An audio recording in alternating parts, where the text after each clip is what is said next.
लगाया 50% तक टैरिफ। रूस से सस्ते तेल की खरीद बनी टकराव की वजह। व्यापार समझौते में देरी से भी अमेरिका नाराज। जयशंकर का तीखा जवाब, तो खरीदना बंद कर।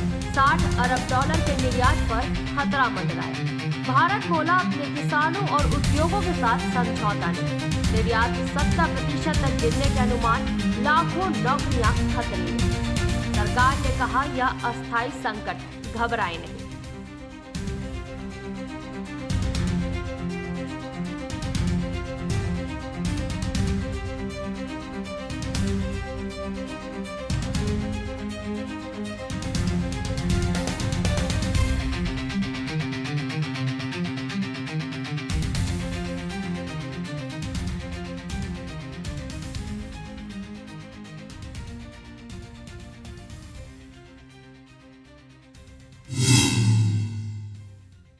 नमस्कार, निशानेबाज में आप सभी का स्वागत है। मैं हूं आपके साथ सिमरन मिश्रा।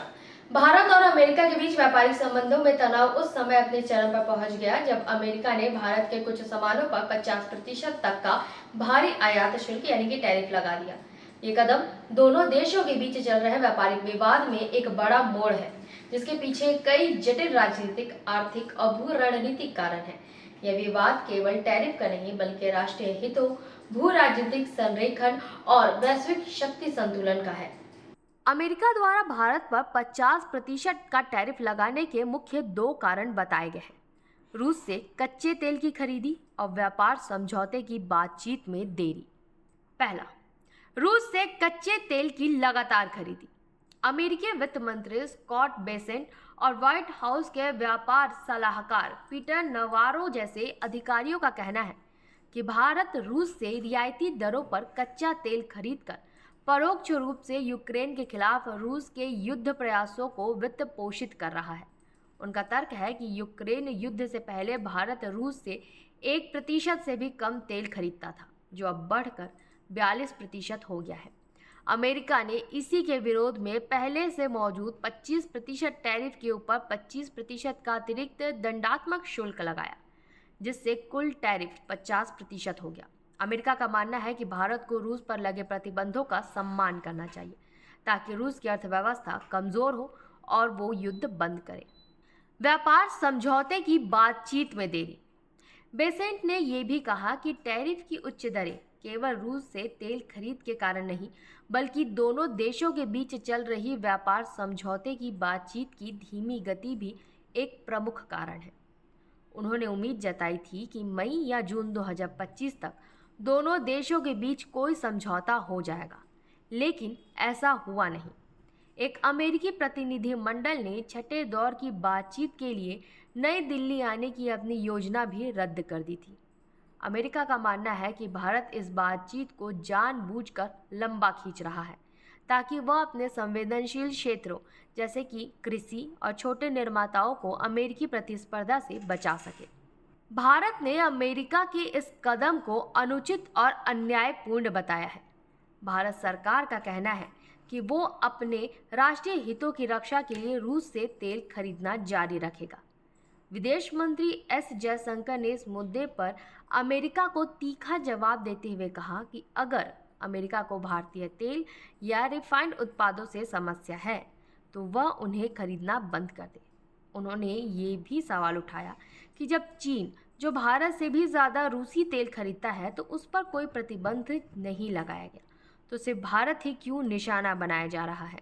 सरकारी सूत्रों के अनुसार भारत और अमेरिका के बीच बातचीत के रास्ते खुले हैं, लेकिन भारत अपने किसानों, मछुआरों और छोटे उद्यमियों के हितों की रक्षा के लिए अपनी रेड लाइंस पर कोई समझौता नहीं करेगा।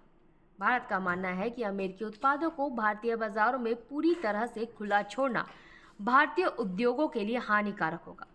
सरकार निर्यातकों को इस झटके से बचाने के लिए भी कई कदम उठा रही है।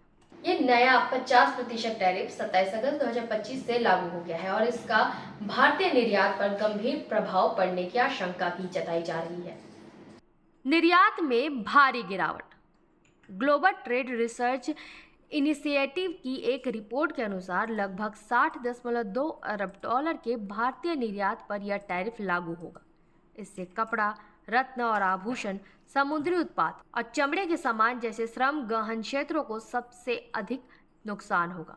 GTRI का अनुमान है कि प्रभावित क्षेत्रों में निर्यात 70% तक गिर सकता है, जिससे लाखों नौकरियां खतरे में पड़ सकती हैं। अन्य देशों को फायदा। इस टैरिफ के कारण भारतीय सामान अमेरिका के बाजारों में महंगे हो जाएंगे, जिससे चीन, वियतनाम और बांग्लादेश जैसे देशों के निर्यातकों को फायदा हो सकता है, जो कम टैरिफ पर अमेरिका को सामान बेचते हैं। GDP पर असर।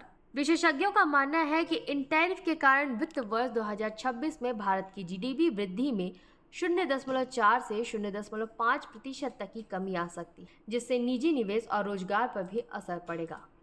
इस चुनौती का सामना करने के लिए भारत सरकार ने कई उपाय करने शुरू कर दिए हैं।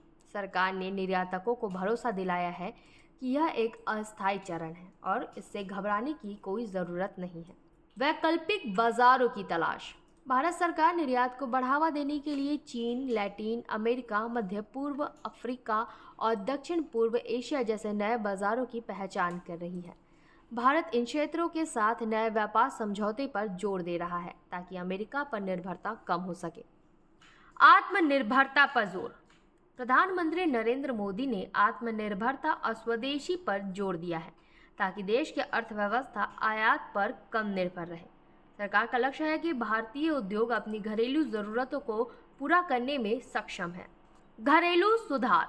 सरकार घरेलू मांग को बढ़ावा देने के लिए GST ढांचे में बदलाव, उत्पादन आधारित प्रोत्साहन योजना का विस्तार और अन्य सुधारों पर भी विचार कर रही है ताकि निर्यात पर निर्भरता कम हो सके और आंतरिक अर्थव्यवस्था मजबूत हो। ये विवाद दोनों देशों के बीच व्यापारिक और रणनीतिक संबंधों में एक महत्वपूर्ण मोड़ है। आने वाले समय में ये देखना दिलचस्प होगा कि क्या दोनों देश बातचीत के जरिए कोई समाधान निकाल पाते हैं या ये विवाद उनके संबंधों को और भी ज्यादा जटिल बना देगा। इस खबर पर जुड़े अपडेट के लिए बने रहें निशानेबाज के साथ। नमस्कार।